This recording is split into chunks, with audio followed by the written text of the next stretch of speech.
Hello students, this chapter will cover the nervous system.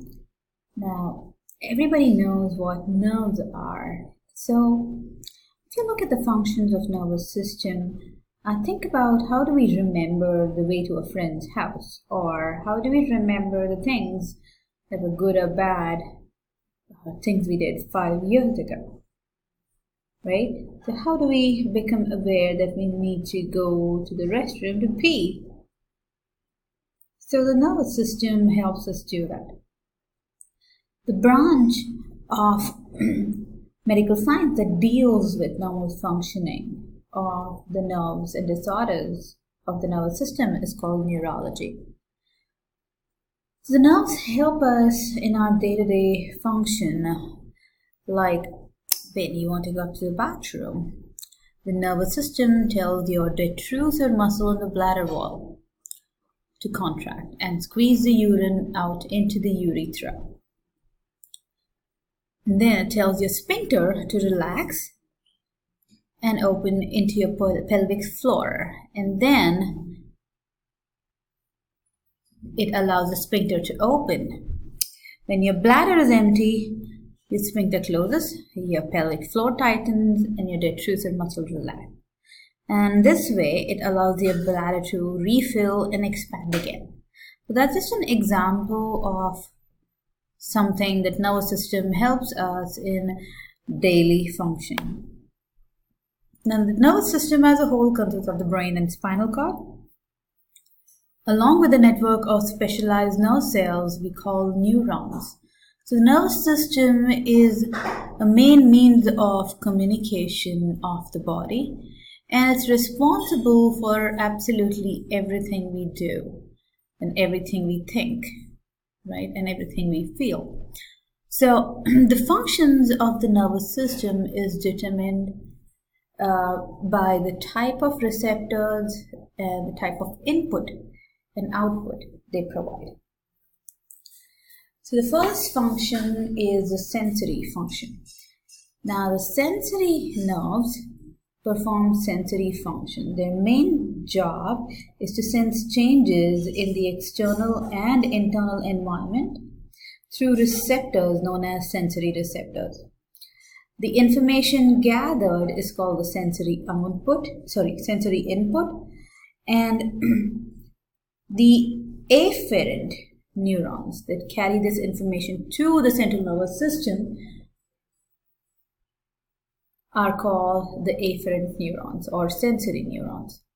Now, the other function of the nervous system is integrative function. Now, integrative function analyzes the information provided by the sensory neurons, and the integrative neuron serves as an association of interneurons that connect the sensory and motor neurons. Motor function or the motor neurons help in responding to the external stimulus. So these are the effectors, like they initiate action on muscles or endocrine glands to secrete hormones to respond to, say, a hot stove. When you touch a hot stove, the motor neuron is the effector that helps in pulling the hand away.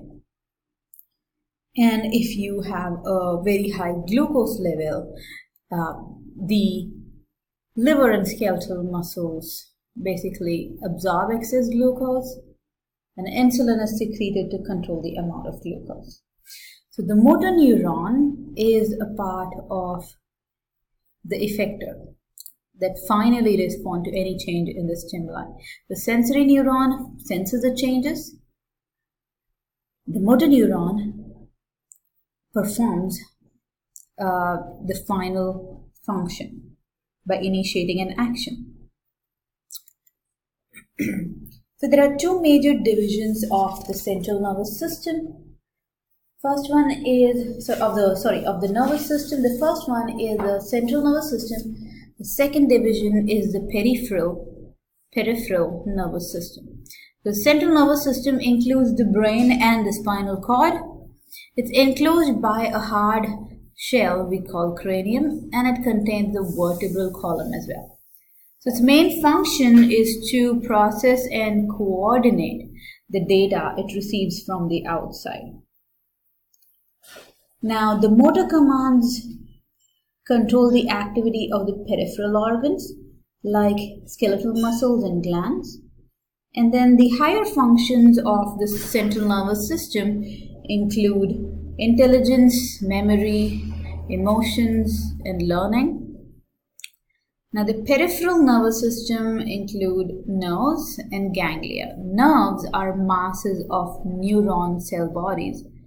Now, the other day when you looked at the histology slides, you probably remember seeing the nerve cells. So the nerve cells basically look like they had extensions.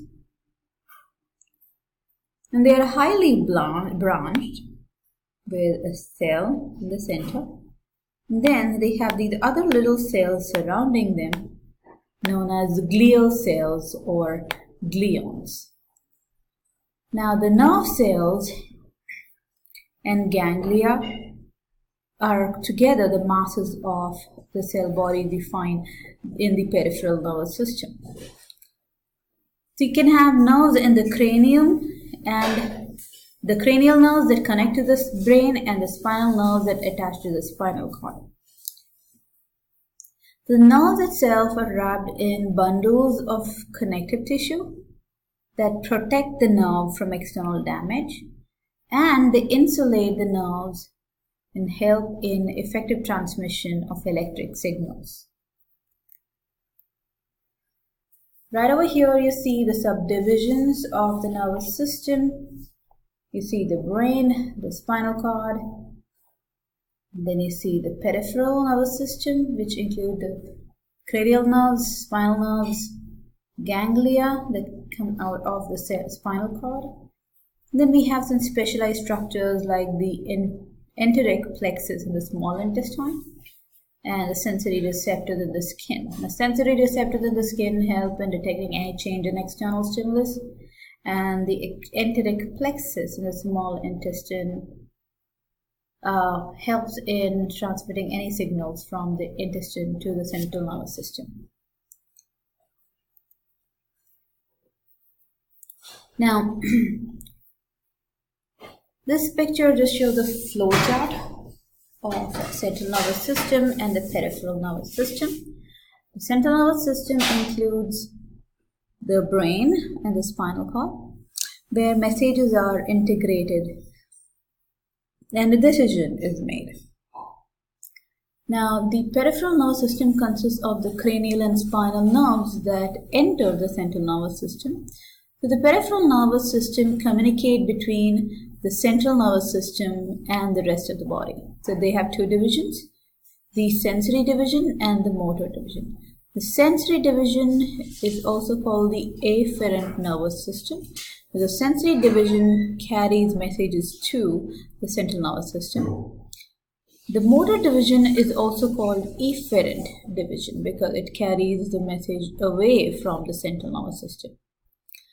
The sensory division can further be divided into visceral and somatic sensory divisions.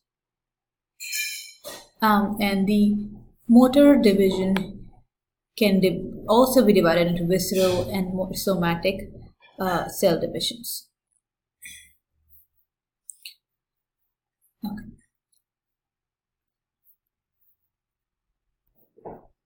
So the visceral division are sensory neurons that conduct impulses that are initiated in the smooth muscles and cardiac muscles. So these neurons are together referred to as enteroreceptors. And the somatic sensory division carry impulses from the skeletal muscles. Okay.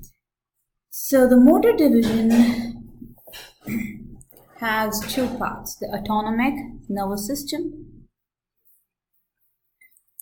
and that carries messages that can be divided into two parts, visceral motor system and somatic motor division.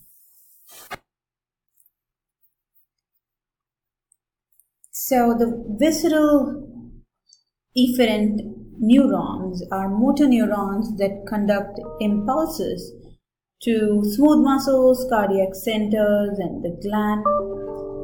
These neurons make up the autonomic nervous system. And then you have the somatic motor division. There are motor neurons that conduct impulses from the spinal cord to the skeletal muscles. These neurons are multipolar neurons. So they have several different branches. We'll look at different types of neurons in a little bit. The cell body is located in something called as the gray matter of the spinal cord. Now the somatic motor division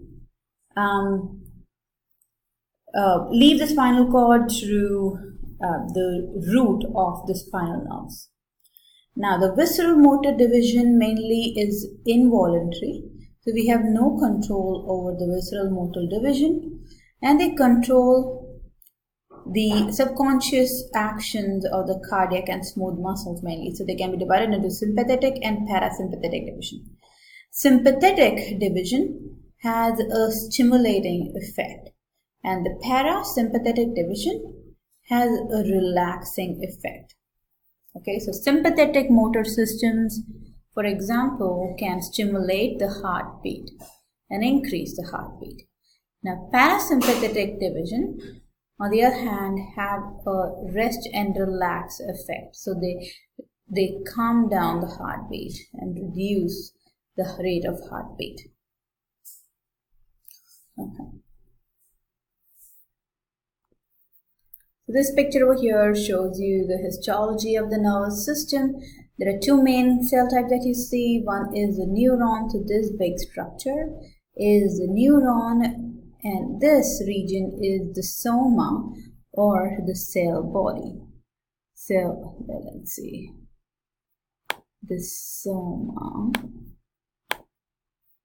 Okay. So this is also called the soma.